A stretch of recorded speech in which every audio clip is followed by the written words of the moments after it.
সেইটো স্পষ্ট সবেই জানে যে ষ্টেট লেভেলত এলায়েন্সটো আছে আৰু এইটো ইলেকশ্যনত বেলেগ বেলেগকৈ নিৰ্বাচন খেলিব সেইটো স্পষ্টকৈ কোৱা আছে মাননীয় মুখ্যমন্ত্ৰী মাননীয় বিত্তমন্ত্ৰী আমাৰ মাননীয় এক্স চিফ তেওঁলোকৰ লেভেলত যিটো মিটিং হৈছে আমি ভাবোঁ সেইটো লেভেলত থকাটোৱে ভাল আমাৰ BPF দলৰ ভিতৰত আপোনালোকে জানিব বিচাৰিছে বিশ্বজিৎ দৈমাৰী তেওঁ কিছুমান নিজৰ মতামত বা দৃষ্টিভংগী দাঙি ধৰিছে আৰু সেইবুলি তেওঁ এটা কথা স্পষ্ট কৰিছে তেওঁ BPFৰ দল ত্যাগ নকৰে এই কথাটো নিশ্চয় ৰাইজক অৱগত কৰিছে আৰু সংবাদ মাধ্যমৰো নিশ্চয় জ্ঞাত গতিকে আমাৰ মানে সংবাদ হোৱাৰ প্ৰশ্ন এতিয়া আহি পৰা নাই মই দলৰ দৃষ্টিভংগীহে মই প্ৰকাশ কৰিছোঁ দলৰ দৃষ্টিভংগী আমি যিখিনি আমাৰ বিগত সময়ছোৱাত যিবিলাক ঘটনা পৰিঘটনা সেই সম্পৰ্কত আমি যিবিলাক আমাৰ লিডাৰবিলাকৰ মাজত আলোচনা কৰি যিবিলাক কথা আমি ওলাইছোঁ সেই কথাখিনি ৰাইজক অৱগত কৰা হৈছে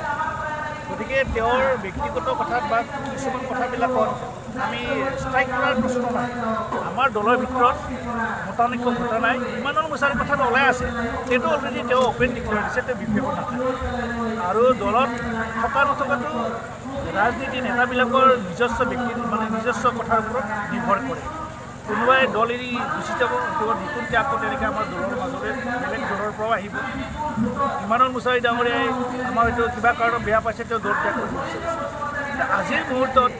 সাংঘাতিক ধৰণৰ সংঘাত আমাৰ দলৰ ভিতৰত হোৱা নাই সেই কথাটোত আমি কিছুমান কথাবিলাক স্পষ্ট কৰি দিছোঁ আমাৰ তেওঁলোকৰ লগত মিত্ৰতা আছে মিত্ৰতাৰ ধৰ্মটো কোনে কেনেকৈ পালন কৰে সেইটো তেওঁলোকৰ ওপৰত নিৰ্ভৰ কৰিব আমি মিত্ৰতাৰ ধৰ্ম আমি অক্ষুণ্ণ ৰাখিছোঁ আমাৰ আগন্তুক দিনটোত 2021লৈকে নিৰ্বাচন মানে যিটো আমাৰ চৰকাৰ চলি আছে এই চৰকাৰত আমি মিত্ৰতা দল সহযোগী দল